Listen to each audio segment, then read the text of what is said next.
वल्लज़ी बाअसा fill उम्मिय्यीन Rasulan मिनहुम यतलू अलैहिम आयातिही व युज़क्कीहिम व युअल्लिमुहुमुल किताब वल हिकमा।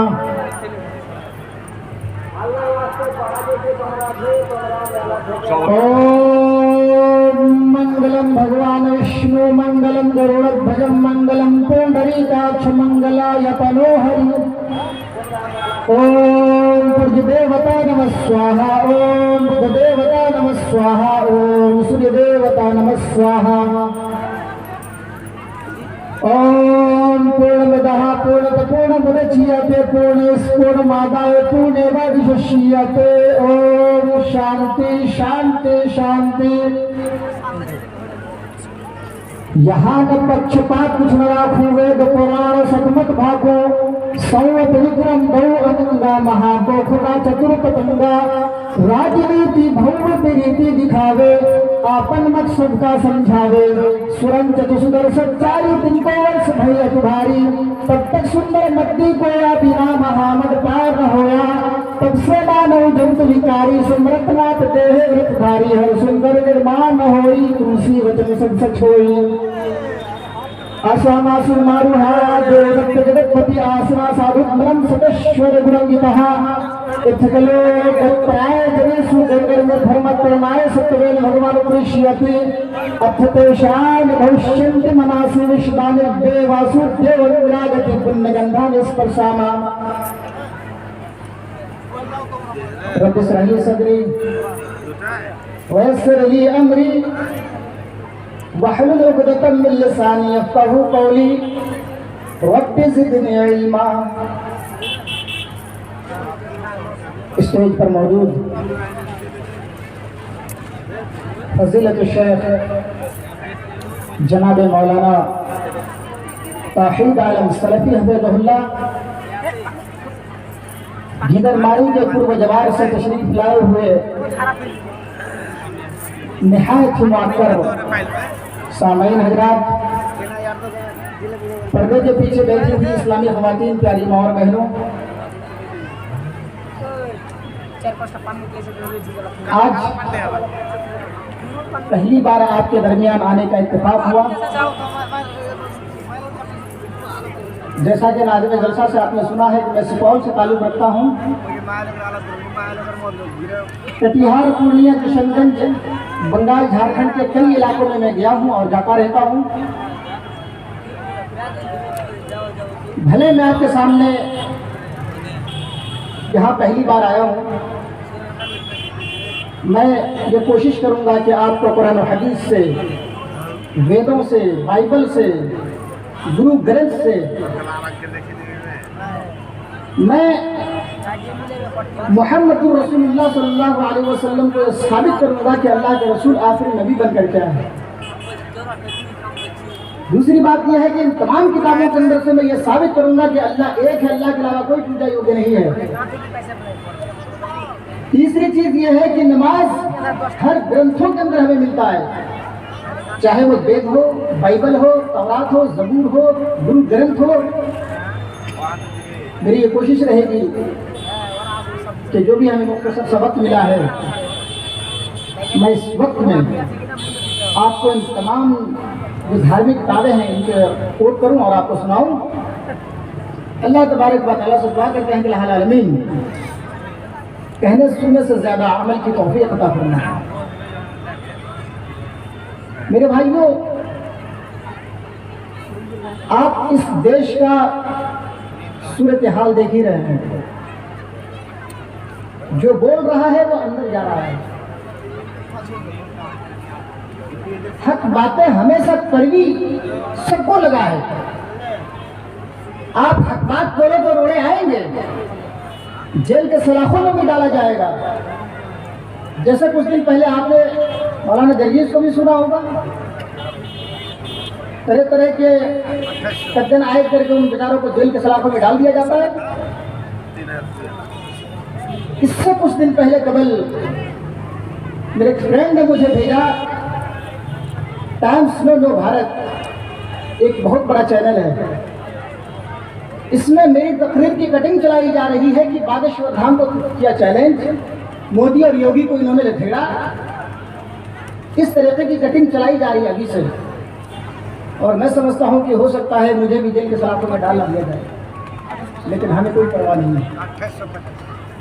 हमें यह भी मालूम है कि इस देश का कॉन्स्टिट्यूशन, इस देश का जो संविधान है, इस देश का जो लॉ है, वो हमें इजाजत देते हैं बोलने का, और हम किसी भी धर्म के बारे में बोल सकते हैं अगर उनके धर्म के अंदर सच्चाई हो तो। और हम सिर्फ यूं नहीं बोल रहे हैं, मैं लाइव दिखाऊंगा, देखिए किताबें हमारे पास मौजूद है। अगर रेफरेंस गलत हो तो आप जिस चौराहे पर लाकर मौलाना रफीक की गर्दन में फांसी के फंदे लटका करके तख्तेदार पर झुला सकते हो, ये मेरा चैलेंज है। और मैं आपकी चैलेंज को एक्सेप्ट करता हूँ, और ये मेरा चैलेंज है कि अगर आपकी धार्मिक किताबों में अगर मिल जाए तो मेरा प्यार का संदेश है, प्यार की दावत है कि इस्लाम को सब करें। इससे पहले आप अपने आप को हिंदू कहते थे कि मैं हिंदू हूँ, अब आप कह रहे हो कि हम सनातनी हैं। और मैं अल्लाह से ये दुआ करता हूँ कि 10 साल के बाद तुम ये कहो कि हम आई मुस्लिम, मैं मुसलमान हूँ। और आपको कहना होगा, ये मैं नहीं कह रहा हूँ, आपकी धार्मिक किताबें कह रही हैं। आपकी धार्मिक किताबों को जब आप रीड करेंगे, पढ़ेंगे, तो आप ऑटोमेटिकली समझ जाए कि हिंदुइज्म क्या है, सनातनिज्म क्या है, इस्लाम क्या है, आपको ऑटोमेटिकली समझ में आ जाएगा। हमें कहने की जरूरत नहीं पड़ेगी। अभी हम कह रहे हैं तो आपको कड़वा लग रहा है। अल हक़ मुर्रुन, हक बात कड़वी होती है, लेकिन जब क्लियरली सामने आ जाता है तो फिर मुकरना बड़ी मुश्किल होता है। आप वक्ती तौर पर, चाहे वो पुलिस हो, चाहे वो कोई भी डिपार्टमेंट का हो, रिश्वत की थैली बना करके आप उस बात को दबा सकते हो जरूर, इसलिए कि तुम्हारे हाथों में सत्ते हैं, सारी कुछ तुम्ही तो कर रहे हो। वरना इनकाउंटर कर करके पुलिस के घेरे में आदमी 2 आदमी का जान ले लिया जाता है। हम ये आपको इसलिए सुना रहे हैं कि आप समझ सकते हैं कि हमारा देश कहाँ जा रहा है। मेरे भाइयों, खुतबा मसनूआ के बाद कुरान करीम की एक आयत मैंने तिलावत की है। कुरान की इस आयत को देखिए और अंदाजा लगाइए कि लोग ये कहा करते थे कि मोहम्मद कैस कर दिया पे फोन में, ये नई मजहब, नई दीन लेकर के आए हैं, आने वाले हैं, मोहम्मद जादूगर है, काहिन है, मजनू है। अगर अल्लाह को नबी बनाना ही था तो किसी फरिश्तों को नबी बना करके भेजते। ये तो अब्दुल्ला का बेटा है, ये तो यतीम था, यतीम है और उसको नबी बना दिया गया है। और दुआ जो है अल्लाह तबारक व तआला ने कुरान करीम के अंदर इरशाद फरमाया, जिम्मेदारी दे दी है, हुवल्लज़ी बअस फिल उम्मिय्यीन रसूलन मिनहुम यतलू अलैहिम आयातिन। वो दुनिया वालों, आपके दरमियान जो रसूल आए हैं, जो नबी आए हैं, जो प्रोफेट हमने भेजा है, जो मैसेंजर आया है, वो तुम्हारे जिन्स में है, तुम्हारी नस्ल से है, तुम्हारे खानदान से है। तुम इंसान हो, वो भी इंसान है, तुम खाते हो, वो भी खाते हैं, तुम पीते हो, वो भी पीते हैं, तुम शादी ब्याह करते हो, वो भी शादी ब्याह किए हैं। यानी सारी तुम्हारी आइडियोलॉजी उनके पास भी है, हमने उसको नबी बनाया है। वो इंसान है, वो तुम्हारे जिनसे, तुम्हारे नस्ल से है, लेकिन ये अलग बात है कि तुम्हारी मकान कुछ और है और मेरे नबी का मकान कुछ और है। मेरे नबी का मकान क्या है, अल्लाह के रसूल का मकाम और पता क्या है, यतलू अलैहिम आयातिही, वो अल्लाह रब्बुल आलमीन की आयतों को पढ़ पढ़ कर आपको सुनाता है, वो अल्लाह रब्बुल आलमीन की आयतों को पढ़ पढ़ कर आपको बताता है अल्लाह एक है, अल्लाह के अलावा कोई माबूद नहीं है, अल्लाह के अलावा कोई पूजा योग्य नहीं है। आए मक्का के लोगों, 360 देवी देवताओं की पूजा कर रहे हो। ये सारे देवता, ये सारे जो तुम्हारे देवी देवता है, ये कोई काम करने वाला नहीं है। ये तुम्हारा कोई तुम्हें ना नफा दे सकता है, ना तुम्हें लॉस पहुंचा सकता है, ना तुम्हें प्रॉफिट दे सकता है, ना तुम्हें घाटा दे सकता है। ये खुद ही मोहताज है दूसरों का, ये तुम्हारा मोहताज है और तुम इसी की पूजा कर रहे हो। आ जाओ एक अल्लाह रब्बुल आलमीन की इबादत की तरफ आ जाओ, जनाबे मोहम्मद रसूलुल्लाह सल्लल्लाहु अलैहि वसल्लम की पैरवी करने लगो, लोगों कामयाब हो जाओ। अल्लाह के नबी जनाब मोहम्मद रसूलुल्लाह सल्लल्लाहु अलैहि वसल्लम ने कहा फरमाया, लोगों 360 देवी देवताओं की इबादत क्यों कर रहे हो, आ जाओ अल्लाह रब्बुल आलमीन की इबादत करने के लिए। लोगों ने यहाँ पर वहाँ कुफार मुशरिकीन एक अल्लाह की इबादत को छोड़कर 360 देवी देवताओं की इबादत क्या करते थे। अल्लाह रब्बुल आलमीन का किसी और को दिया करते थे, बूतों को दिया करते थे, जो लात और उज़्ज़ा था उनको दिया करते थे।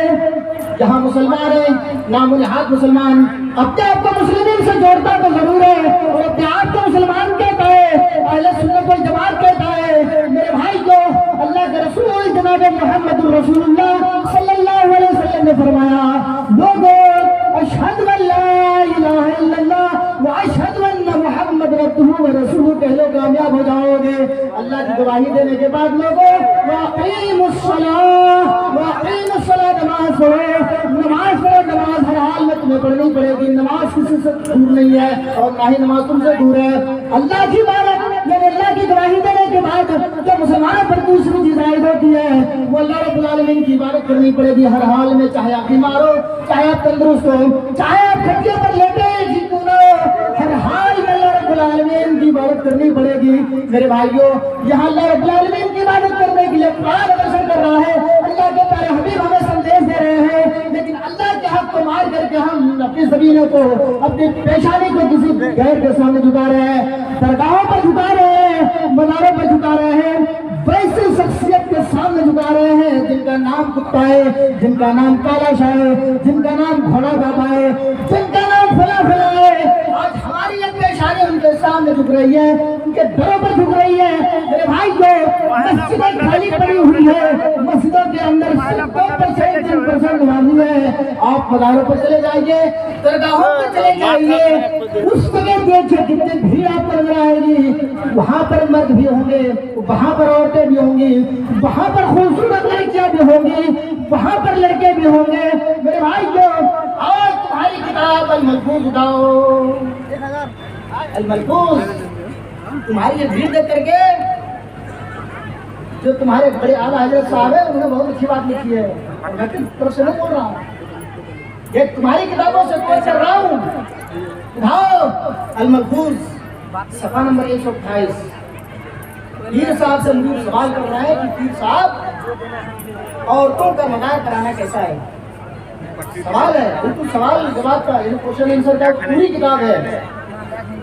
उनका पीर साहब कह रहा है कि अरे ये पूछ रहे हो कि औरतों का मज़ार बनाना कैसा है, ये पूछो कि जब वो औरत इरादा करके निकलती है घर से कि हम फलां मज़ार की सैर करेंगे, अल्लाह उसको फिर उस पर लानत करता है, लानत। और तुम यहाँ पर औरतों को भेज रहे हो, अपनी बेटियों को भेज रहे हो, सारे वहाँ जा करके अपने सभी अपने माथे को वहाँ पर टेक रहे हैं। मेरे भाई तो ये अल्लाह का हक तुम किसी और को दे रहे हो, तुम्हें शर्म नहीं आ रही है। अल्लाह कहता है नमाज से रफा जाओ। मेरे भाई लेकिन ये ऐसे कौम है, अब क्या पहले सुन्नत वल जमात से जोड़ता है कि हमारे सुन्नत वल जमात है, लेकिन उनके अकीदे, उनके जो नेचर है, उनके जो अकीदे हैं, उनकी जो अकीदे हैं वो ये है कि वो मज़ारों पर जाकर के वो मुराद मांगते हैं, बाबा से मुराद मांगते हैं। अल्लाह तबारक व तआला फरमाता है जो आदमी जिससे मांग रहा है वो भी कमजोर, जिससे मांगा जा रहा है वो किसी को कोई फायदा नहीं दे सकता, जिससे मांगा जा रहा है वो खुद ही लागर है, खुद ही कमजोर है, वो दूसरे का मोहताज है। मेरे भाई जहाँ पर ये कहा जा रहा है कि हमारा पीर और हमारा मुरीद तो कब्रों के अंदर जिंदा है, मेरे भाइयों जब तुम ये कह रहे हो कि हमारा मुरीद और हमारा पीर साहब कब्रों के अंदर जिंदा है तो तुम्हारा बाप जिंदा है, मैं तुम्हें ये चैलेंज देकर जा रहा हूँ। और मेरे चैलेंज को जरा एक्सेप्ट करना, तो अपनी बाप को और अपने भाई को और अपने बेटे को एक दिन के लिए जमीन के अंदर गाड़ दो, जमीन के अंदर उन्हें दफन कर दो, और 24 घंटे के बाद या एक दिन के बाद या 10 मिनट के बाद या आधे घंटे के बाद निकाल लो, उनकी हालत क्या होगी जरा देख लेना।